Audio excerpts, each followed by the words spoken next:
So ಮೊದಲ story ವಿನಾಶದ ಯುದ್ಧ ಇವತ್ತಿಗೆ ಮೂರನೇ ದಿನಕ್ಕೆ ಕಾಲಿಟ್ಟಿರುವಂತದ್ದು ಈ ಒಂದು ಇರಾನ್ ಮತ್ತು ಇಸ್ರೇಲ್ ಯುದ್ಧ. ಅಲ್ಲಿಗೆ 550 ಜನ ಸಾವನ್ನಪ್ಪಿದ್ರೆ ಇರಾನ್ನಲ್ಲಿ 1000ಕ್ಕಿಂತ ಹೆಚ್ಚು ಮಂದಿ ಗಾಯಗೊಂಡಿದ್ದಾರೆ ಅನ್ನುವಂಥ ವರದಿಗಳಾಗ್ತಾ ಇದೆ. ಖಮೇನಿ ಹತ್ಯೆ ನಂತರದಲ್ಲಿ ಈಗ ಸಿಡಿದೆದ್ದಿರುವಂತಹ ಇರಾನ್, ಶಪಥ ಮಾಡಿರುವಂತಹ ಇರಾನ್, ಪ್ರತೀಕಾರದ ಶಪಥದ ನಂತರದಲ್ಲಿ ಒಂದಿಷ್ಟು ಏರಿಯಾಗಳನ್ನ ಅಮೆರಿಕದ ಸೇನಾ ನೆಲೆಗಳನ್ನ ಟಾರ್ಗೆಟ್ ಮಾಡಿ ಬ್ಲಾಸ್ಟ್ ಮಾಡುವಂಥದ್ದು, ತನ್ನದ್ದು ಕೂಡ ಏನು ಸಾಮರ್ಥ್ಯ ಇದೆ ಅನ್ನುವಂಥದ್ದನ್ನ ತೋರಿಸೋಕೆ ಇರಾನ್ ಮುಂದಾಗ್ತಾ ಇದೆ. ಸೊ ಈ ಒಂದು ಯುದ್ಧ ಇಲ್ಲಿಗೆ ನಿಲ್ಲುತ್ತಾ, ಈ ಸಾವು ನೋವುಗಳು ಇಲ್ಲಿಗೆ ಮುಗಿಯುತ್ತಾ ಇಲ್ವಾ, ಇವತ್ತು ಏನೆಲ್ಲ ಬೆಳವಣಿಗೆಗಳು ಆಯಿತು ಮಧ್ಯಪ್ರಾಚ್ಯ ದೇಶಗಳಲ್ಲಿ ಅನ್ನುವಂಥ ವಿಚಾರವಾಗಿ ಒಂದು ಕಂಪ್ಲೀಟ್ ವರದಿ ಇದೆ, ನೋಡ್ತಾ ಹೋಗೋಣ.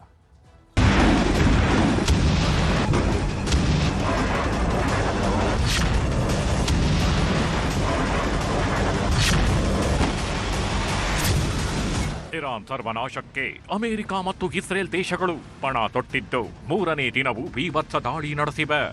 ಇಸ್ರೇಲ್ ಅಮೆರಿಕ ಜಂಟಿಯಾಗಿ ಮಾಡುತ್ತಿರುವ ಈ ದಾಳಿಯಲ್ಲದೆ ಇರಾನ್ ರಾಜಧಾನಿ ಟೆಹರಾನ್ 3 ದಿನದಲ್ಲದೆ ಅರ್ಧಕ್ಕರ್ಧ ಸರ್ವನಾಶವಾಗಿದೆ. ಇರಾನ್ ಮೇಲೆ ಅಮೆರಿಕ ಇಸ್ರೇಲ್ ಜಂಟಿ ದಾಳಿ ಹಿನ್ನೆಲೆ ಇರಾನ್ನ ವಾಯುನೆಲೆಯನ್ನ ಅಮೆರಿಕ ಧ್ವಂಸ ಮಾಡಿದೆ. ಇರಾನ್ ಕ್ಷಿಪಣಿ ಅಡಗುತಾಣವನ್ನೇ ನಾಶ ಮಾಡಿದೆ. P2 ಬಾಂಬರ್, ಸೂಸೈಡ್ ಡ್ರೋನ್ ಬಳಸಿ ಇರಾನ್ ಬ್ಯಾಲಿಸ್ಟಿಕ್ ಕ್ಷಿಪಣಿ ಸಾಗಿಸುತ್ತಿದ್ದ ಟ್ರಕ್ ಅನ್ನೇ ಧ್ವಂಸ ಮಾಡಿದೆ. ಇರಾನ್ನ ಕ್ಷಿಪಣಿಗಳ ಮೇಲೆ 2000 ಪೌಂಡ್ ಬಾಂಬ್ ಹಾಕಿದ್ದು ಕ್ಷಿಪಣಿಗಳ ನೆಲೆಯನ್ನೇ ನಾಶಪಡಿಸಲಾಗಿದೆ.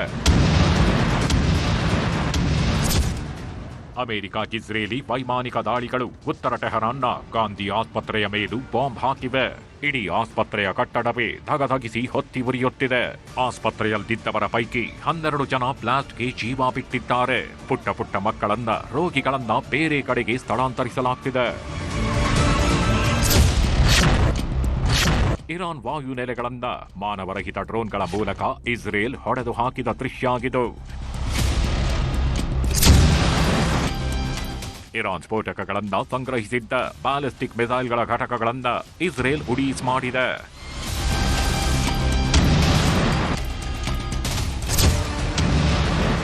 ಪಶ್ಚಿಮ ಇರಾನ್ನ ಟ್ಯಾಬ್ರಿಜ್ ವಿಮಾನ ನಿಲ್ದಾಣದಲ್ಲಿ 2 F-5 ಮತ್ತು F-4 ಯುದ್ಧ ವಿಮಾನಗಳು ಜೆಟ್ ಟೇಕ್ ಆಫ್ಗೆ ಸಿದ್ಧವಾಗ್ತಿದ್ವು. ಅಷ್ಟರಲ್ಲದೆ ಅಮೆರಿಕ ನಡೆಸಿದ ದಾಳಿಗೆ ಇರಾನ್ ವಾಯುಪಡೆ ವಿಮಾನಗಳೇ ಸರ್ವನಾಶವಾದವು.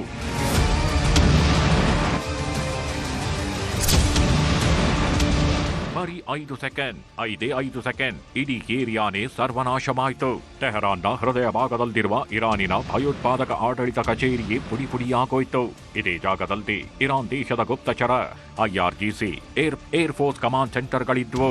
ಆಂತರಿಕ ಭದ್ರತಾ ಪ್ರಧಾನ ಕಚೇರಿಗಳಿದ್ದ ಕಟ್ಟಡ ಜಸ್ಟ್ 5 ಸೆಕೆಂಡ್ನಲ್ಲಿ ಧ್ವಂಸವಾದವು. ಇಸ್ರೇಲ್ ಕಡೆಗೆ ಗುರಿಗಿಟ್ಟಿರುವ ಕ್ಷಿಪಣಿ ಉಡಾವಣಾ ವಾಹನಗಳನ್ನ ಶಸ್ತ್ರಸಜ್ಜಿತಗೊಳಿಸುವಾಗ ಇರಾನಿನ ಸೈನಿಕರ ದೇಹಗಳು ಛಿದ್ರವಾಗಿದೆ.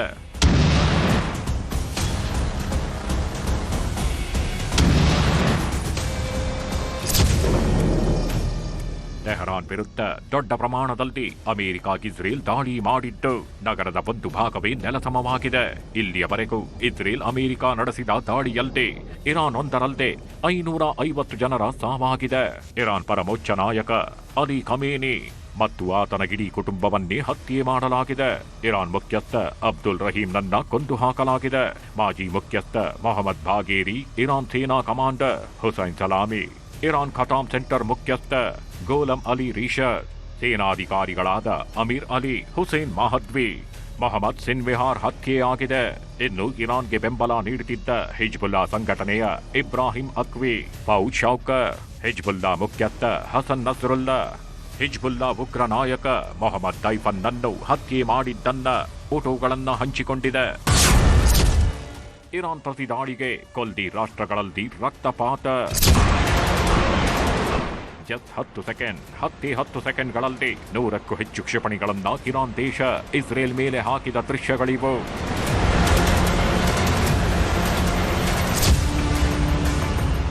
ಸೌದಿ ಅರೇಬಿಯಾದ ಹಲವೆಡೆ ಇರಾನ್ ಅಟ್ಯಾಕ್ ಮಾಡಿದ್ದು. ಅರಾಮ್ಕೋ ತೈಲ ಸಂಸ್ಕರಣದ ಮೇಲೆ ಡ್ರೋನ್ ದಾಳಿಗಳಾಗಿವೆ. ವಿಶ್ವದ ಅತಿ ದೊಡ್ಡ ತೈಲ ಸಂಸ್ಕರಣವಾಗಿರೋ ಅರಾಮ್ಕೋ ತೈಲ ಶುದ್ಧೀಕರಣ ಕಾರ್ಯಾಚರಣೆ ಸರ್ವನಾಶವಾಗಿದೆ. ದಿನಕ್ಕೆ 5,50,000 ಬ್ಯಾರಲ್ಗೂ ಹೆಚ್ಚು ಕಚ್ಚಾ ತೈಲ ಸಂಸ್ಕರಣೆ ಮಾಡುತ್ತಿದ್ದ ಅರಾಮ್ಕೋ ತೈಲ ಘಟಕ ಹೊತ್ತಿ ಉರಿಯಿತಾಗಿದ್ದು, ಇದು ವಿಶ್ವದ ಇಂಧನ ಮಾರುಕಟ್ಟೆಯನ್ನೇ ಅಲುಗಾಡಿಸುತ್ತಿದೆ.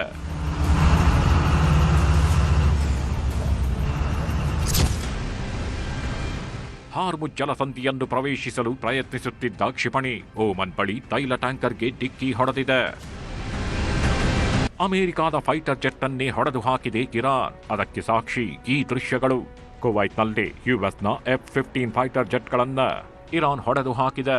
ಅಮೆರಿಕದ ಅತ್ಯಾಧುನಿಕ ಫೈಟರ್ ಜೆಟ್ ಆಗಿರುವ F-15 ಯುದ್ಧ ವಿಮಾನಗಳನ್ನ ಕುವೈಟ್ನ ಯುಎಸ್ ರಾಯಭಾರಿ ಕಚೇರಿ ಬಳಿಯೇ ನೆಲ ಕಚ್ಚಿಸಿದೆ. ಅದೃಷ್ಟಾಗೇನಂದ್ರೆ ಫೈಟರ್ ಜೆಟ್ ನಾಶವಾದರೂ ಅಮೆರಿಕನ್ ಪೈಲಟ್ಗಳು ಪ್ರಾಣಾಪಾಯದಿಂದ ಪಾರಾಗಿದ್ದಾರೆ.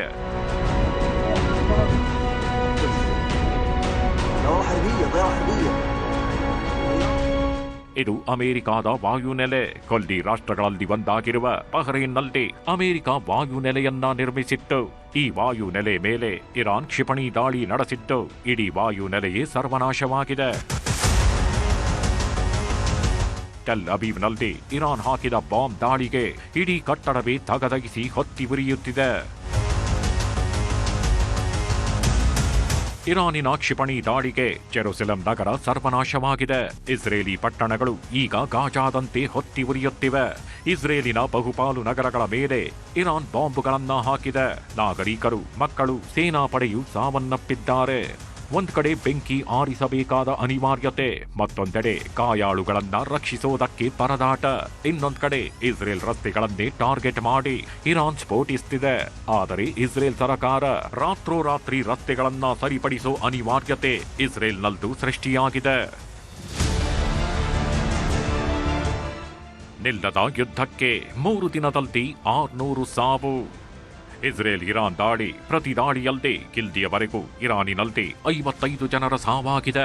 747 ಜನರಿಗೆ ಗಾಯಗಳಾಗಿವೆ. ಇಸ್ರೇಲಿನಲ್ಲಿ 9 ಜನರ ಜೀವ ಹೋಗಿದ್ದು, 221 ಜನ ಸಾವು ಬದುಕಿನ ಮಧ್ಯೆ ನರಳಾಡ್ತಿದ್ದಾರೆ.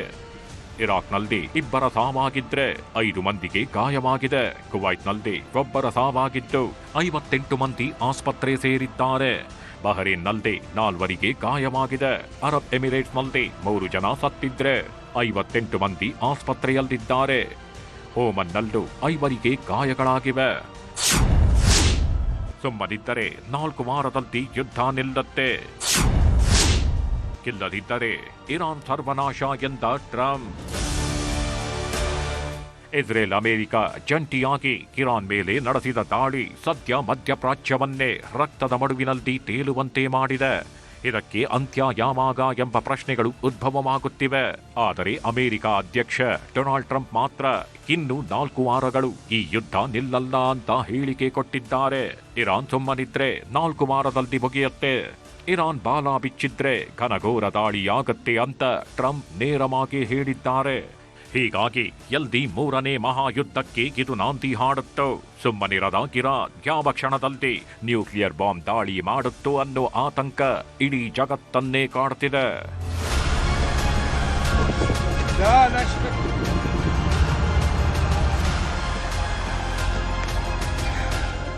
Bureau report, news 18. ಕನ್ನಡಿಗರ ಕೂಗು ಎಷ್ಟರ ಮಟ್ಟಿಗಿದೆ ಅಂದ್ರೆ ವಾಪಸ್ ಬಂದ್ರೆ ಸಾಕಪ್ಪ ಅಂತ ಕಾಯ್ತಾ ಇದ್ದಾರೆ ಪಾಪ. ಇರಾನ್ ಹಾಗೂ ಇಸ್ರೇಲ್ ಯುದ್ಧ ದಾಹ ಕನ್ನಡಿಗರಿಗೂ ಕಂಟಕ ತಂದಿಟ್ಟಿದೆ. ಈ ಮಹಾಯುದ್ಧದ ಕಾಡ್ಗಿಚ್ಚಿನಿಂದ ವಿಮಾನಯಾನ ಕ್ಷೇತ್ರಕ್ಕೂ ತುಂಬಾ ದೊಡ್ಡ ಎಫೆಕ್ಟ್ ಆಗಿದೆ. ಕೊಲ್ಲಿ ರಾಷ್ಟ್ರಗಳಲ್ಲಿ ಸಿಲುಕಿರುವ ಕನ್ನಡಿಗರು ಈಗ ಜೀವ ಕೈಯಲ್ಲಿ ಹಿಡ್ಕೊಂಡು ಕಾಲ ಕಳೀತಾ ಇದ್ದಾರೆ. ತಾಯ್ನಾಡಿಗೆ ಮರಳಲಾಗದೆ ಪರದಾಡ್ತಾ ಇದ್ದಾರೆ. ಕನ್ನಡಿಗರನ್ನ ಕರೆತರೋದಕ್ಕೆ ಅನಿವಾಸಿ ಭಾರತೀಯ ಸಮಿತಿ ಕೂಡ ಮುಂದಾಗ್ತಾ ಇದೆ, ಪ್ರಯತ್ನಗಳನ್ನ ಮಾಡ್ತಾ ಇದೆ. ಇನ್ನು ಸೌದಿಯಲ್ಲಿರುವ ಭಾರತೀಯ ರಾಯಭಾರಿ ಕಚೇರಿ ಜೊತೆಗೆ ಮಾತುಕತೆಗಳು ಆಗ್ತಾ ಇದೆ. ಸದ್ಯ ಕನ್ನಡಿಗರ ರಕ್ಷಣೆಗೆ ರಾಜ್ಯ ಸರ್ಕಾರವು ಕೂಡ ಕ್ರಮ ವಹಿಸಿದೆ.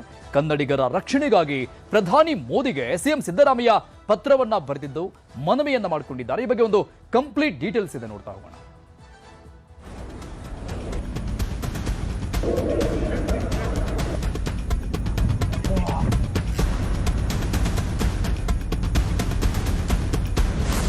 ಇಸ್ರೇಲ್ ಇರಾನ್ ಯುದ್ಧ ಕನ್ನಡಿಗರಿಗೆ ಸಂಕಷ್ಟ. ತಾಯ್ನಾಡಿಗೆ ವಾಪಸ್ ಬರಲಾಗದೆ ಪರದಾಟ. ಮುಗಿಲೆತ್ತರಕ್ಕೆ ಚಿಮ್ಮಿ ಬಂದಪ್ಪಳಿಸ್ತಿರೋ ಕ್ಷಿಪಣಿಗಳು, ಬೆಂಕಿಯುಂಡೆ ಉಗುಳಿ ಧ್ವಂಸಗೊಳಿಸ್ತಿರೋ ಶೆಲ್ ಮಿಸೈಲ್ಗಳು, ಕಂಡು ಕೇಳರಿಯದ ರಣಯುದ್ಧಕ್ಕೆ ಕಂಗಾಲಾಗಿರೋ ಜನರು. ಅಮೆರಿಕ ಇಸ್ರೇಲ್ ಸಾರಿರೋ ಜಂಟಿ ಯುದ್ಧಕ್ಕೆ ಇರಾನ್ ಅಕ್ಷರಶಃ ನಡುಗಿ ಹೋಗಿದೆ. ಸರ್ವೋಚ್ಚ ನಾಯಕ ಖಮೇನಿ ನೆತ್ತರೋಕುಳಿಯೂ ಹರಿದು ಹೋಗಿದೆ. ಯಾವಾಗ ಖಮೇನಿಯ ಹತ್ಯೆಯಾಯಿತು, ಪ್ರತೀಕಾರದ ಕಿಚ್ಚು ಹೊತ್ತಿಸಿಕೊಂಡ ಇರಾನ್ ಕೋತ ಅಂತ ಕುದಿದಿದೆ. ಇಸ್ರೇಲ್ ಅಮೆರಿಕ ವಿರುದ್ಧ ತೊಡೆತಟ್ಟಿ ಸೇನಾ ನೆಲೆಗಳನ್ನೇ ಒಡೇಸ್ ಮಾಡ್ತಿದೆ. ಈ ಘನಘೋರ ಕಾಳಗದ ಮಧ್ಯೆ ಸಿಲುಕಿದ ಕನ್ನಡಿಗರು ಜೀವ ಭಯದಲ್ಲಿ ಪರದಾಡ್ತಿದ್ದಾರೆ.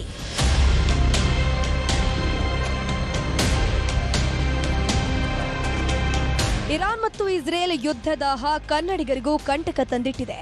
ಮಹಾಯುದ್ಧದ ಕಾಡ್ಗಿಚ್ಚಿನಿಂದ ವಿಮಾನಯಾನ ಕ್ಷೇತ್ರಕ್ಕೂ ಎಫೆಕ್ಟ್ ಆಗಿದೆ.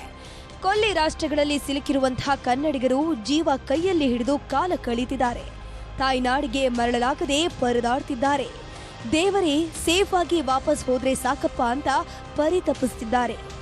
ಬೆಂಗಳೂರಿನಿಂದ ದುಬೈ ಪ್ರವಾಸಕ್ಕೆ ಹೋಗಿದ್ದ ಹೊಸಕೆರೆಹಳ್ಳಿ ಸುನಿತಾ ಕುಟುಂಬ ಪರದಾಡ್ತಿದೆ. ಫ್ಲೈಟ್ ಕ್ಯಾನ್ಸಲ್ ಆಗಿದ್ದಕ್ಕೆ ಗಂಡ ಮಗು ಜೊತೆಗೆ ಕ್ಷಣಕ್ಕೂ ಆತಂಕದಲ್ಲೇ ಕಾಲ ಕಳೀತಿದ್ದಾರೆ. ಹೀಗಾಗಿ ರಕ್ಷಣೆ ಮಾಡುವಂತೆ ಅಂಗಲಾಚುತ್ತಿದ್ದಾರೆ. ತುಂಬ ಹೆದರಿಕೆ ಆಯಿತು. ನಮಗೆಲ್ಲ ಏನು ಮಾಡಬೇಕು ಅಂತ ಗೊತ್ತಾಗ್ತಾ ಇರೋದಿಲ್ಲ. ಸೊ ಅಲ್ಲಿರೋ ಅಫಿಷಿಯಲ್ಸ್ ನಮಗೆಲ್ಲ ಗೈಡ್ ಮಾಡಿ ಸಮಾಧಾನ ಮಾಡಿ ರಾತ್ರಿ ನಮಗೆ ಕ್ಯಾಬ್ ಬುಕ್ ಮಾಡಿಕೊಟ್ಟು ಮತ್ತು ಹೋಟೆಲ್ ಬುಕ್ ಮಾಡಿ ಅಲ್ಲಿಂದ ಅಬುದಾಬಿ ಏರ್ಪೋರ್ಟಿಂದ ಹೋಟೆಲ್ಗೆ ಅವರು ಟ್ರಾನ್ಸ್ಫರ್ ಮಾಡ್ತಾರೆ. ಹಾವೇರಿ ಜಿಲ್ಲೆಯ ಕನ್ನವಳ್ಳಿ ಗ್ರಾಮದ ರಾಘವೇಂದ್ರ ಕುಟುಂಬ ಅಬುದಾಬಿಯಲ್ಲಿ ಲಾಕ್ ಆಗಿದೆ. ಮಿಲಿಟರಿ ಕ್ಯಾಂಪ್ ಹತ್ತಿರವೇ ವಾಸವಾಗಿದ್ದಾರಂತೆ. ಹೀಗಾಗಿ ಕ್ಷಿಪಣಿಗಳ ಅಬ್ಬರಕ್ಕೆ ಡೋರ್, ಬಾತ್ರೂಮ್, ಹಾಲ್ ಸೀಲಿಂಗ್ ಕಿತ್ತು ಹೋಗಿವೆ. ಜೀವ ಭಯದಲ್ಲಿ ಹೋಟೆಲ್ಗೆ ಶಿಫ್ಟ್ ಆಗೋದಕ್ಕೆ ಮುಂದಾಗಿದೆ. ಮಧ್ಯಾಹ್ನ ಒಂದು 12:30 1 ಗಂಟೆ ಸುಮಾರಿಗೆ ಇಲ್ಲಿಂದ ಒಂದು ಕ್ಷಿಪಣಿ ಫಾಸ್ಟಾಗಿ ಹೋಗಿ ಆ ಜಾಗದಲ್ಲಿ ಬ್ಲಾಸ್ಟ್ ಆಯಿತು.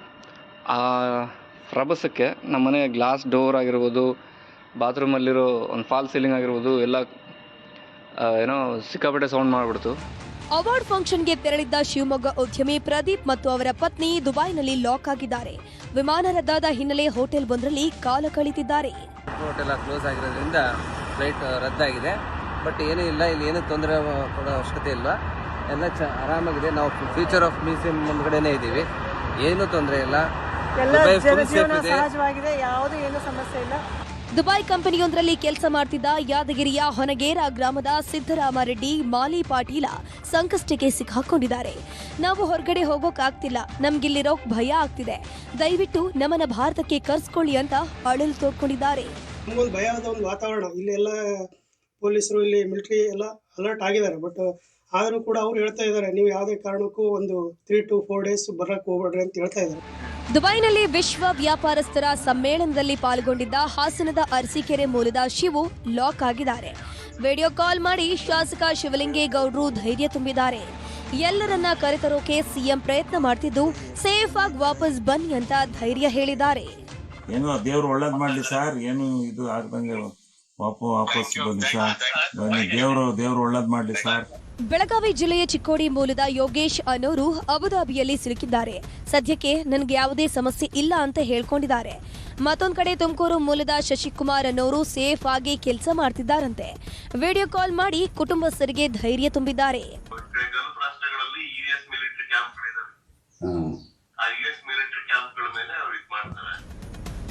ಯುದ್ಧದ ಎಫೆಕ್ಟ್ ನೆರೆಯ ಬಹರೇನ್ ದ್ವೀಪಕ್ಕೂ ತಟ್ಟಿದೆ.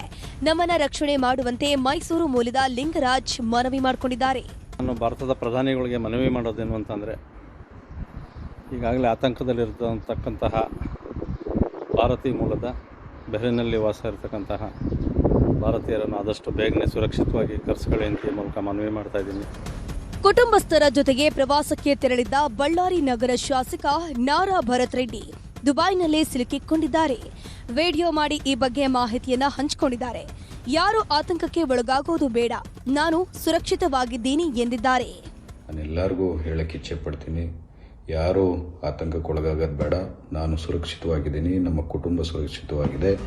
ವಿದೇಶದಲ್ಲಿ ಸಿಲುಕಿರುವಂತಹ ಕನ್ನಡಿಗರನ್ನ ಕರೆತರುವುದಕ್ಕೆ ಅನಿವಾಸಿ ಭಾರತೀಯ ಸಮಿತಿ ಮುಂದಾಗಿದೆ. ಸೌದಿಯಲ್ಲಿರುವ ಭಾರತೀಯ ರಾಯಭಾರಿ ಕಚೇರಿ ಜೊತೆ ಮಾತುಕತೆ ನಡೆಸಿದ್ದಾರಂತೆ.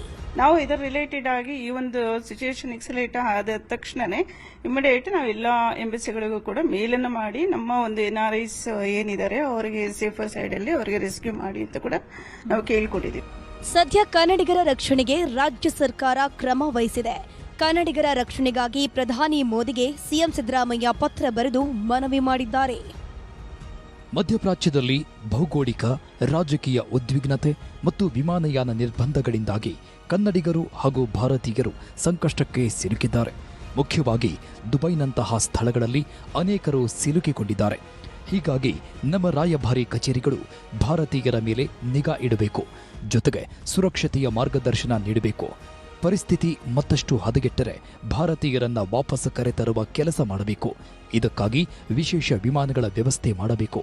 ವಿದೇಶಾಂಗ ವಿಮಾನಯಾನ ಸಚಿವಾಲಯ ರಾಜ್ಯ ಸರ್ಕಾರಗಳ ನಡುವೆ ಸಮನ್ವಯತೆಗಾಗಿ ಟಾಸ್ಕ್ ಫೋರ್ಸ್ ರಚಿಸಬೇಕು. ಹೆಚ್ಚುವರಿ ಹಣ ಪಡೆಯದಂತೆ ಏರ್ಲೈನ್ಸ್ ಕಂಪನಿಗಳಿಗೆ ಸೂಚನೆ ನೀಡಬೇಕು. ಹೆಚ್ಚುವರಿ ಶುಲ್ಕವನ್ನು ರದ್ದು ಮಾಡಿ ಸುರಕ್ಷಿತವಾಗಿ ಮರಳಲು ಕ್ರಮ ಕೈಗೊಳ್ಳಿ. ಹೀಗಂತ ಪ್ರಧಾನಿ ಮೋದಿಗೆ ಪತ್ರ ಬರೆದಿದ್ದಾರೆ. ಇದರ ಜೊತೆಗೆ ಕೇಂದ್ರ ಸಚಿವರು ಕೂಡ ಭಾರತೀಯರ ರಕ್ಷಣೆಗೆ ಬದ್ಧ ಅಂತ ಹೇಳಿದ್ದಾರೆ. ವಾಪಸ್ ಕರ್ಕೊಂಬರ್ತಕ್ಕಂಥ ನಿಟ್ಟಿನಲ್ಲಿ ಕೇಂದ್ರ ಸರ್ಕಾರದಲ್ಲಿ ಮೊದಲಿಂದಲೂ ಇಂಥ ಸಂದರ್ಭಗಳಲ್ಲಿ ಮುಂಜಾಗ್ರತೆ ಕ್ರಮ ತೆಗೆದುಕೊಂಡಿರ್ತಕ್ಕಂಥದ್ದು ನಾವು ನೋಡಿದ್ದೇವೆ. ದುಬೈನಲ್ಲಿ ಹೆಚ್ಚಿನ ಕನ್ನಡಿಗರು ಕೆಲಸದಲ್ಲಿದ್ದಾರೆ. ಅದರಿಂದ ಸ್ವಲ್ಪ ಮಟ್ಟಿಗೆ ಒಂದು ಅವರೆಲ್ಲರೂ ಈ ಸಂದರ್ಭದಲ್ಲಿ ಅವರಿಗೆ ಧೈರ್ಯ ತುಂಬಿ ಅವರ ಒಂದು ಊಟ ತಿಂಡಿ ವ್ಯವಸ್ಥೆ ಮಾಡಿದ್ದೇವೆ ಅಂತಕ್ಕಂಥ ಹೇಳ್ತಾ ಇದ್ದಾರೆ. ಇದು ಎಲ್ಲದಕ್ಕೂ ಈಗಿನ ಪರಿಸ್ಥಿತಿನಲ್ಲಿ ಯುದ್ಧ ನಿಲ್ತಕ್ಕಂಥ ಒಂದು ಘೋಷಣೆ ಆದರೆ ಆಗ ಇವರೆಲ್ಲ ತಕ್ಷಣ ಬರಲಿಕ್ಕೆ ಅವಕಾಶ ಇದೆ. ಅದರಿಂದ ಅಲ್ಲಿವರೆಗೂ ಕೇಂದ್ರ ಸರ್ಕಾರವು ಕಾಯ್ತಾ ಇದೆ. ದೇಶದ ಪ್ರತಿಯೊಬ್ಬರ ಜನರ ಪ್ರಾಣ ರಕ್ಷಣೆಯಲ್ಲಿ ಭಾರತೀಯರಾದ ನಾವು ಮುಂಚೂಣಿಯಲ್ಲಿ ಇರ್ತಕ್ಕಂಥ ಅದಕ್ಕೆ ನಮ್ಮ ರಾಷ್ಟ್ರದ ನಾಯಕರಾದ ಪ್ರಧಾನಿಗಳು ಈಗಾಗಲೇ ನಮಗೆ ಕೆಲವಾರು ಕ್ರಮಗಳನ್ನು ಕೈಗೊಳ್ತಾ ಇದ್ದಾರೆ. ಆ ಭಗವಂತ ಅವರ ಇನ್ನೂ ಹೆಚ್ಚಿನ ಶಕ್ತಿ ಕೊಟ್ಟು ಇದನ್ನು ತಕ್ಷಣವೇ ನಿಲ್ಲಿಸ್ತಕ್ಕಂಥ ಅದಕ್ಕೆ ಪ್ರಧಾನಿ ಮಂತ್ರಿಗಳ ಅನುಭವ ಸಾಕಷ್ಟು ಪರಿಣಾಮ ಬೀರಲಿ ಅಂತ ನಾನು ಪ್ರಧಾನಿಗಳಲ್ಲಿ ಪ್ರಾರ್ಥನೆ ಮಾಡ್ತೀನಿ. ಖಮೇನಿ ಹತ್ಯೆ ಖಂಡಿಸಿ ಪ್ರೊಟೆಸ್ಟ್, ಆಕ್ರೋಶ. ಇರಾನ್ನ ಲೀಡರ್ ಖಮೇನಿ ಹತ್ಯೆ ಖಂಡಿಸಿ ಶಿವಮೊಗ್ಗದ ಡಿಸಿ ಕಚೇರಿ ಮುಂದೆ ಪ್ರತಿಭಟನೆ ಮಾಡಿದ್ದಾರೆ. ನೂರಾರು ಮಂದಿ ಆಕ್ರೋಶವನ್ನ ಹೊರಹಾಕಿದ್ದಾರೆ. ಖಮೇನಿ ಫೋಟೋ ಹಿಡಿದು ಟ್ರಂಪ್ ವಿರುದ್ಧ ಧಿಕ್ಕಾರ ಕೂಗಿದ್ದಾರೆ. ಮತ್ತೊಂದು ಕಡೆ ಚಿಕ್ಕಬಳ್ಳಾಪುರದ ಅಲಿಪುರದಲ್ಲಿ ಖಮೇನಿ ಹತ್ಯೆ ಹಿನ್ನೆಲೆಯಲ್ಲಿ 2ನೇ ದಿನವೂ ಶೋಕಾಚರಣೆ ಮಾಡಲಾಯಿತು. ಅಂಗಡಿ ಮುಂಗಟ್ಟುಗಳನ್ನು ಕ್ಲೋಸ್ ಮಾಡಿ ಕಂಬನಿ ಮಿಡಿತಿದ್ದಾರೆ.